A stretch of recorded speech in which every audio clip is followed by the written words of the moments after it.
எல்லாருக்கும் வணக்கம். இன்னைக்கு முத்துமதி சமையலில் வந்து தக்காளி வந்து வதக்க போகிறோம். இது வந்து ரொம்ப டேஸ்ட்டாக இருக்கும், நல்லா இருக்கும். சாம்பார் சாதத்துக்கு, பழைய சாதத்துக்கு, இதுலேயுமே வந்து ஸ்கூலுக்கு வந்து லஞ்ச் பாக்ஸாக நம்ம செஞ்சு கொடுக்கலாம். இதில் வந்து ஒரு 3 தக்காளி வந்து பொடிசாக கட் பண்ணி வச்சுருக்கேன்.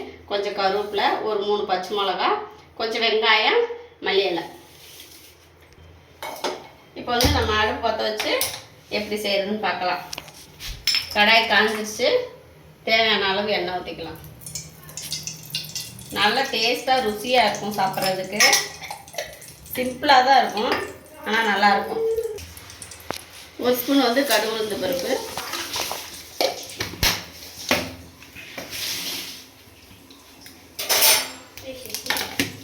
கடுகு வெடிச்சோன்னா வெங்காயத்தை போடலாம்.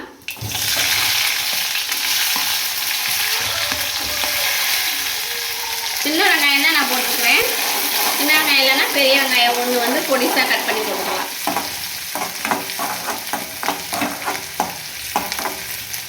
இப்போ வந்து பச்சை மிளகா,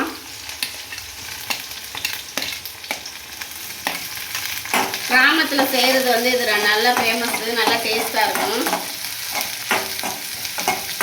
ஒரு சில பேர் வந்து நாங்கள் தக்காளி வதக்கினா அந்த தக்காளி வந்து நல்லா மசிஞ்சு வர மாட்டேங்குது அப்படின்னு சொன்னாங்க. அதனால் நான் செஞ்சு காமிக்கிறேன்.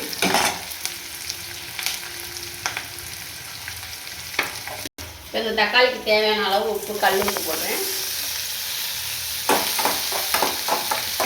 பச்சை மிளகாவும் வெங்காயமும் வதங்கி வச்சு வந்து தக்காளி போட்டுக்கலாம். தக்காளி நல்லா பழமாக இருந்தால் நல்லாயிருக்கும். ஒரு கொத்து கருவேப்பிலை,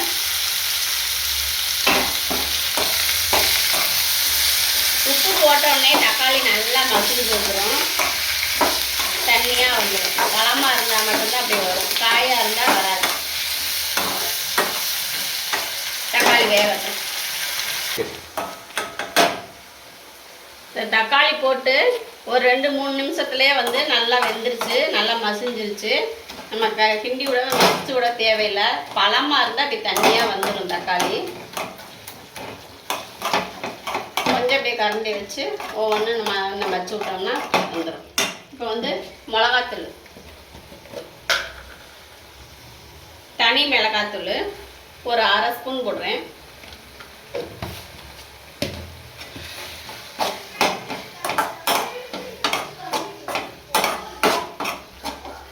இப்போ லாஸ்ட்டாக வந்து மல்லித்தலை தூக்கிக்கலாம். நல்லா கிண்டி விட்டு அவ்வளோதான், இறக்க வேண்டியதுதான். ரொம்ப பெரிய வேலையெல்லாம் இல்லை, சிம்பிளானது தான். தக்காளி தொக்கு ரெடி ஆயிடுச்சு. நான் சர்வ் பண்ணி காமிக்கிறேன். இந்த மாதிரி தக்காளி வதக்குனா வந்து நம்ம ஸ்கூலுக்கு செஞ்சு கொடுக்கலாம், சாப்பாடு போட்டு பரட்டி கொடுக்கலாம். சப்பாத்திக்கு சூப்பராக இருக்கும்.